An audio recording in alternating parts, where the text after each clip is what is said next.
और अब आपको सीधा कानपुर ले चलते हैं। विश्व हिंदू परिषद का कार्यक्रम रामोत्सव का चल रहा है, दुनिया का सबसे बड़ा कार्यक्रम। हमें लाइव तस्वीरें मिल रही हैं कानपुर से। राम महोत्सव का कार्यक्रम कानपुर में, विश्व हिंदू परिषद का और दुनिया का सबसे बड़ा राम महोत्सव कानपुर में इस वक्त ये कार्यक्रम चल रहा है। जल्दी ही आपकी स्क्रीन पर तस्वीरें होंगी।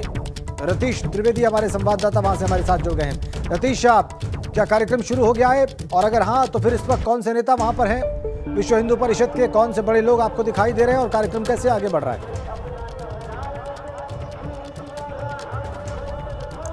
हाँ बिल्कुल, देखिए शेड्यूल्ड वक्त 4 बजे का था, 4 से 8 बजे का, और कल्चरल प्रोग्राम शुरू हो गए। सबसे पहले आपको भव्य तस्वीरें यहाँ की दिखा दे। रंगारंग तस्वीरें हैं और रंगारंग तस्वीरों में आपको दिखाइए कानपुर का निराला नगर रेलवे ग्राउंड है, और रेलवे ग्राउंड में आप पूरा भगवामय ग्राउंड को कर दिया गया। विश्व हिंदू परिषद का सबसे बड़ा कार्यक्रम रामोत्सव, धर्म ध्वजा लहरा रही है और पूरे कार्यक्रम को भगवा रंग दिया गया। वो आपको मंच दिखाएं। उस मंच पर सांस्कृतिक कार्यक्रम शुरू हो चुके हैं और सांस्कृतिक कार्यक्रमों की शुरुआत हो चुकी है। यानी 4 बजे से ये कार्यक्रम शुरू होना था, वो कार्यक्रम शुरू हो चुका है। शिव गर्जना होनी है। महाराष्ट्र के जो वाद्य यंत्र हैं, उन वाद्य यंत्रों का भी परफॉर्मेंस यहाँ पर होना है। और जिस जगह हम खड़े हैं वो पुष्पक विमान है, जो कहा जा रहा है कि देश और दुनिया का सबसे बड़ा पुष्पक विमान बनाया गया है।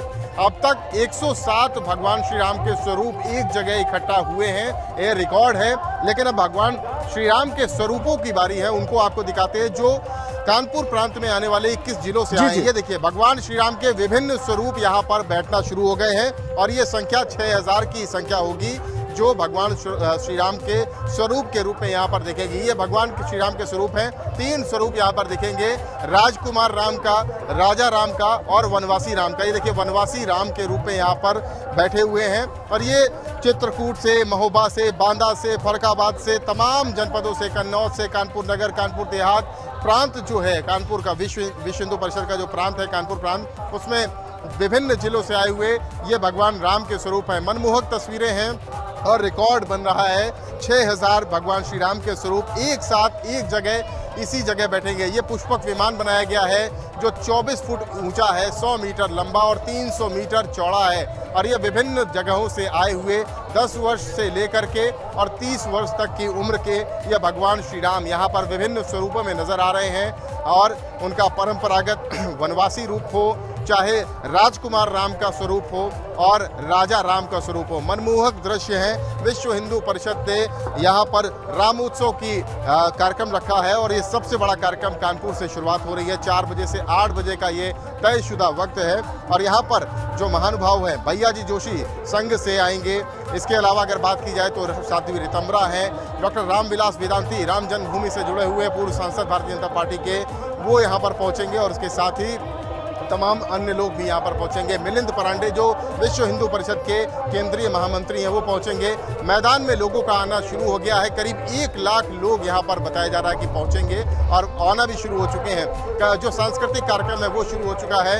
ये आपको तस्वीर दिखाए पुष्पक विमान के अंदर, हम खुद स्वयं यहाँ देखिए, भगवान राम के स्वरूप यहाँ पर आना शुरू हो चुके हैं और कई सारे जो भगवान के स्वरूप है वो बैठ गए, अपना स्थान ले लिया है। बजरंगबली भी यहाँ पर आ रहे हैं, बजरंगबली के स्वरूप भी हैं। एक अन्य आपको मंच दिखाएं, वो मंच देखिए, साधु वहाँ पर बैठना शुरू हो गए हैं। 108 साधुओं के बैठने के लिए एक अलग मंच बनाया गया है, जो हिंदू धर्म के अन्य जो पंथ हैं, अनेक पंथ हैं, बौद्ध है, जैन है, आर्य समाज है, निरंकारी है, तमाम पंथों के जो महानुभाव हैं, महासंत हैं, उनको वहाँ पर बैठाया जाएगा। और एक करने की एकता की ये बात है, एकता का संदेश देने की कोशिश है। और इसकी टैगलाइन है, बच्चा बच्चा राम का। यानी जो हिंदू घरों में जो हिंदू परिवार में पैदा होता है, वो सभी बच्चे राम के स्वरूप है, भगवान श्री राम के स्वरूप है और उसी स्वरूप में इनको लाने की कोशिश है। और इस कोशिश की शुरुआत आज कानपुर से हो रही है। राम में खो जाने का दिन है और रामत्व का दिन है। और इस रामत्व के दिन में 6000 भगवान राम के स्वरूप एक साथ नजर आएंगे और उनके साथ 1000 से ज्यादा बजरंगबली हनुमान के स्वरूप नजर आएंगे। तो ये एक भव्य कार्यक्रम है और इस भव्य कार्यक्रम की रूपरेखा कुछ इस तरीके से खींची गई कि विधिवत शुरुआत तो हो गई है, लेकिन अब से कुछ देर बाद जो महानुभाव हैं, भैया जी जोशी, साध्वी रितंबरा, डॉक्टर रामविलास वेदांती वगैरह यहाँ पर पहुंचेंगे और उसके बाद कार्यक्रम को आगे बढ़ाया जाएगा। लेकिन एक भव्य स्वरूप दिया गया है रामोत्सव। बिल्कुल, ये भव्य स्वरूप इन कलाकारों की वजह से भी है रतीश, जिनकी तस्वीरें आप दिखा रहे हैं। आप कह रहे 6000 भगवान राम के स्वरूप हैं और हमारे दर्शक देख भी पा रहे हैं उनको। और आप बता रहे हैं कि 1000 हनुमान जी के स्वरूप वहाँ पर दिखाई दे रहे हैं आपको, तो आप इनसे बात अवश्य करें और इनसे पूछें कि भगवान राम का जो स्वरूप इन्होंने धारण किया है, इसका क्या अर्थ समझ रहे हैं, इसका मतलब क्या है और यह उत्सव क्यों मनाया जा रहा है। इनसे जरूर जानने का प्रयास करिए रतीश। बिल्कुल, देखिए बिल्कुल बहुत सारे भगवान राम के स्वरूप के रूप में यहाँ पर मौजूद बच्चे हैं, युवा हैं, उनसे बात कर लेते हैं। आज भगवान का कौन सा स्वरूप बन के आए हैं? मैं श्री राम का स्वरूप बन के आया हूँ। भगवान राम के अगर किरदार की बात की जाए तो आज आपने उस किरदार को ढाला है। उनके किरदार से क्या शिक्षा दीक्षा आपको मिलती, क्या सीख मिलती?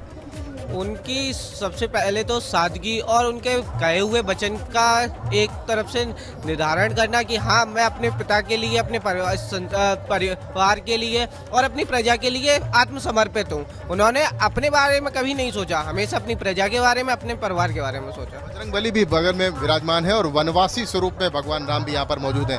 वनवासी स्वरूप भगवान राम का काफी संदेश देता है। क्या संदेश आप देना चाहते हैं और भगवान के इस वनवासी स्वरूप से आप क्या समझते हैं?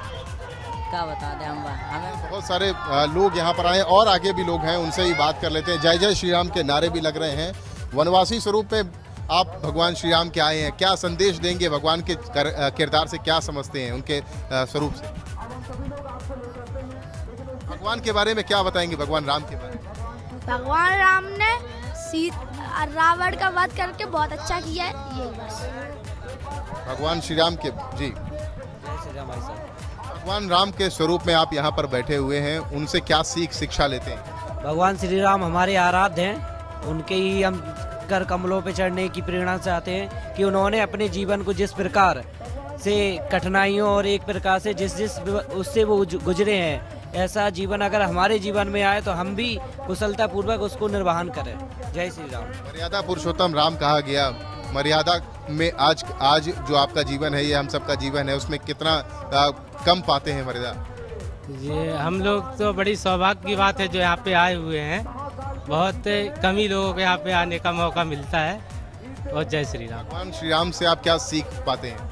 भगवान श्री राम से हम यही सीख पाते हैं कि अच्छे कर्मों पे अच्छे कार्य करके चलना चाहिए और धर्म की रक्षा के लिए करना चाहिए। बस, जय श्री। हिंदुत्व का एक बड़ा ये कहा जाए कि कार्यक्रम है, रामोत्सव का आयोजन विश्व हिंदू परिषद चाहता है, संघ चाहता है कि इस कार्यक्रम के जरिए हिंदुत्व की जो एकता है, यानी रतीश, एक बार हमारे दर्शकों को ये जरूर बताइए कि जो इतना बड़ा आयोजन जिसका नाम है राम उत्सव, नाम इसका राम उत्सव है, 6000 रूप भगवान राम के धारण किए ये युवक, ये किशोर वहां पर बैठे हुए हैं और ये अपने तरफ से बता भी रहे हैं कि इनके लिए अर्थ क्या है भगवान राम के किरदार का, उनके चरित्र का, और उनसे सीख क्या रहे हैं। लेकिन आज के दिन का चुनाव क्यों किया गया और कानपुर का चुनाव क्यों किया गया इस कार्यक्रम के लिए, इतने बड़े उत्सव के लिए, इस पर एक बार रोशनी जरूर डालें हमारे दर्शकों के लिए। रतीश। बिल्कुल, देखिए रामोत्सव का ये कार्यक्रम है और कानपुर से शुरुआत इसलिए क्योंकि कानपुर इसको इसलिए चुना गया क्योंकि बुंदेलखंड के क्षेत्र से इसकी शुरुआत करनी चाहिए थी। डॉक्टर रामविलास वेदांती से जब हमारी बात हुई तो उन्होंने साफ तौर पे कहा कि कानपुर बुंदेलखंड जाने का प्रवेश द्वार माना जाता है और बुंदेलखंड से इस कार्य की शुरुआत होनी थी। विश्व हिंदू परिषद और संघ प्रमुख मोहन भागवत का ये महत्वपूर्ण एजेंडा है, या ये कहा जाए महत्वपूर्ण प्लान था, रणनीति थी कि रामोत्सव के रूप में इन बच्चों के अंदर जो संस्कार, भगवान श्री राम के हर कालखंड से इन बच्चों में जो संस्कार जाने चाहिए, इन युवाओं में जो संस्कार जाने चाहिए, उसकी प्रतिपूर्ति के लिए ये कार्यक्रम ज़रूरी था, रामोत्सव ज़रूरी था। और बच्चे आज के भगवान राम के हर कालखंड को, चाहे वो बाल्य रूप हो, चाहे युवावस्था का रूप हो, वनवासी स्वरूप हो, राजकुमार का स्वरूप हो, या राजा राम का राम राज कैसा था, इस सब को उनको जानना बेहद ज़रूरी है। और वो तभी हो सकता है जब इस तरीके के कार्यक्रमों का आयोजन हो। रामोत्सव का आयोजन का यही मकसद है कि संस्कार इनके अंदर डाले जाएं और समझाया जाए कि कैसे भगवान राम का उनका कालखंड था और भगवान राम ने जीवन में क्या क्या किया, कितना त्याग किया, तब किया, वनवास काटा और उसके बाद वो एक बार राज करने पहुंचे और राम राज की स्थापना की।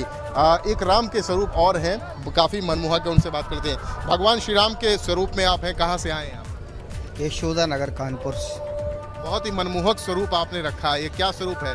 परमात्मा की कृपा है जो ऐसा स्वरूप दिया है और ऐसा सौभाग्य है कि आज इतने बड़े आयोजन में हमें अवसर प्राप्त हुआ है। और हमारे जितने भी ये इसके सदस्य हैं, जितना बड़ा सुंदर सा आयोजन सजाया है, भगवान उनके कभी भी दुख ना आवे, पूरे परिवार पर सुखी और शांति ही रहे। ठीक है, राजा रतीश राम के रूप में आप कानपुर से ही आए हैं स्वरूप दिख यशोदा रहे हैं नगर से, भगवान और श्री राम वाकई बड़ा का। मनमोहक क्या रूप है शिक्षा इनका। आप ग्रहण करते बड़ा मनमोहन रूप है इनका, इसमें कोई शक नहीं है रतीश। और बहुत सारे वहाँ पर जो युवक और किशोर हैं जिन्होंने भगवान राम का रूप लिया हुआ है, वो सब बहुत आकर्षक लग रहे हैं।